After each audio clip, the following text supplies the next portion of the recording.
আমরা প্রতিদিন অসংখ্য ভুল করি, অগণিত গুনাহ করি, কখনো না জেনে, কখনো জেনে শুনে।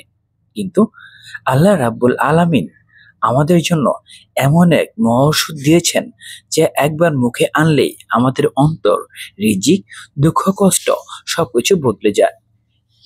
সেই মহা ওষুধ হলো আস্তাগফিরুল্লাহ।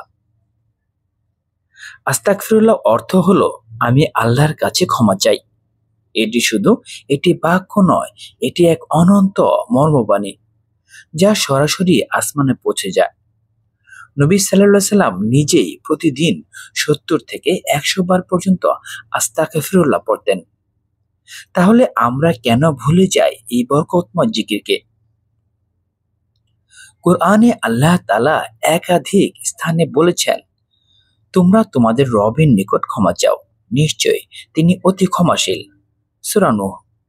এরপর আল্লাহ বলেন, তিনি তোমাদের উপর আকাশ থেকে প্রচুর বৃষ্টি বর্ষণ করবেন, তোমাদের ধন সম্পদ ও সন্তান বৃদ্ধি করবেন এবং তোমাদের জন্য বাগান ও নদী প্রবাহিত করবেন। অর্থাৎ শুধু ক্ষমাই নয়, রিজিক, সন্তান, শান্তি, বরকত সবই আছে আস্তাগফিরুল্লাহ থেকে। প্রিয় দর্শক, আমাদের নবীরা ছিলেন নির্দোষ, তবুও তারা আল্লাহর কাছে ইস্তেগফার করতেন। নবী আদম আলাইহিস সালাম বলেছিলেন, হে আমার রব, আমার নিজেদের প্রতি অর্থাৎ আমরা নিজেদের প্রতি জুলুম করেছি। তুমি যদি আমাদের ক্ষমা না করো, তবে আমরা ক্ষতিগ্রস্তদের অন্তর্ভুক্ত হব। নবী নূহ আলাইহিস সালাম তার জাতিকে আহ্বান করেছিলেন ইস্তেগফারের দিকে। তোমরা তোমাদের প্রভুর কাছে ক্ষমা চাও, নিশ্চয়ই তিনি অতি ক্ষমাশীল। নবী মুহাম্মদ সাল্লাল্লাহু আলাইহি সাল্লাম, যিনি পাপ মুক্ত, প্রতিদিন শতবার ইস্তেগফার করতেন। তাহলে আমরা যারা দিনরাত গুনাহে নিমজ্জিত, আমাদের কি করা উচিত? ইস্তেগফার শুধু মুখের জিকির নয়, এটি অন্তরের আরাম।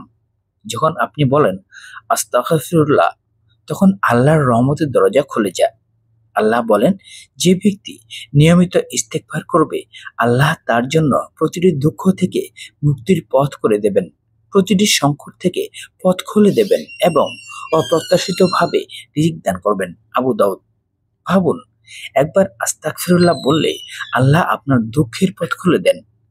এই জিকির আপনার অন্তরে গ্লানি দূর করে, মনকে প্রশান্ত করে, জীবনে আলো জ্বেলে দেয়। অনেকেই বলেন, আমার রিজিক কম, টাকা পয়সা আসছে না, কাজ হচ্ছে না। কিন্তু আপনি কি কখনো ভেবেছেন, রিজিকের দরজা হয়তো আপনার গুনাহের কারণে বন্ধ? আল্লাহ সূরা নূহে বলেছেন, তোমরা ইস্তেগফার করো, আমি তোমাদের জন্য আকাশ থেকে বরকত বর্ষণ করব। তাই যাদের রিজিক আটকে গেছে, চাকরি নেই, ব্যবসা চলছে না, আজ থেকে প্রতিদিন অন্তত 100 বার আস্তাগফিরুল্লাহ বলুন। দেখবেন ইনশাআল্লাহ দরজা খুলে যাবে এমন জায়গা থেকে, যেখানে আপনি কল্পনা করেননি। অনেক সময় আমরা কাঁদি, দোয়া করি, কিন্তু পূর্ণ হয় না, কারণ হয়তো আমাদের হৃদয়ে এখনো গুনাহের পর্দা আছে। যখন কেউ আস্তাগফিরুল্লাহ পড়ে, তখন সেই পর্দা সরতে থাকে, আল্লাহর রহমত নেমে আসে, আর তখনই দোয়া কবুল হতে শুরু করে। নবী করিম সাল্লাল্লাহু আলাইহি সাল্লাম বলেছেন, যে ব্যক্তি নিয়মিত ইস্তেগফার করবে, তার সকল বিপদ দূর হবে এবং তার রিজিক সহজ হবে। এক সাহাবী নবীজির কাছে এসে বললেন, ইয়া রাসূলুল্লাহ, আমি নিঃসন্তান। নবী সাল্লাল্লাহু আলাইহি সাল্লাম বললেন, ইস্তেগফার করো। আরেকজন বললেন, আমার রিজিক সংকুচিত। নবী সাল্লাল্লাহু আলাইহি সাল্লাম বললেন, ইস্তেগফার করো। তারা তাই করলেন, আর কিছুদিনের মধ্যেই তাদের জীবন বদলে গেল। ইতিহাস সাক্ষী, যে আল্লাহর কাছে ফিরে আসে, আল্লাহ তার জীবন বদলে দেন। তাই আপনি যদি চান সুখ, শান্তি, রিজিক, ক্ষমা, তবে আজই শুরু করুন এই ছোট বাক্য দিয়ে আস্তাগফিরুল্লাহ।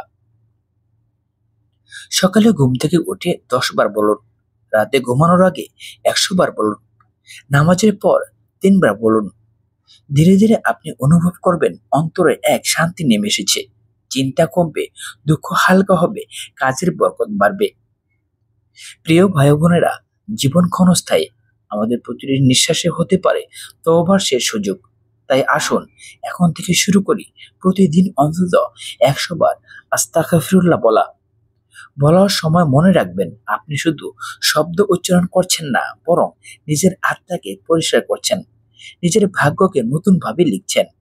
আল্লাহ বলবেন, হে আমার বান্দা, আমি তোর গুনাহ মাফ করে দিলাম। যদি ভিডিওটি ভালো লাগে তাহলে সবাইকে শেয়ার করুন, যেন অন্যের জীবনেও আলো জ্বলে ওঠে। কমেন্টে লিখুন আস্তাগফিরুল্লাহ। আল্লাহ আমাদের সবাইকে ক্ষমা করুন, রহম করুন এবং আমাদের অন্তরগুলোকে ইস্তেগফারের আলোয় ভরে তুলুন। আস্তাগফিরুল্লাহ, আলহামদুলিল্লাহ, সুবহানাল্লাহ। ইস্তেগফার হলো জান্নাতের পথে প্রথম ধাপ।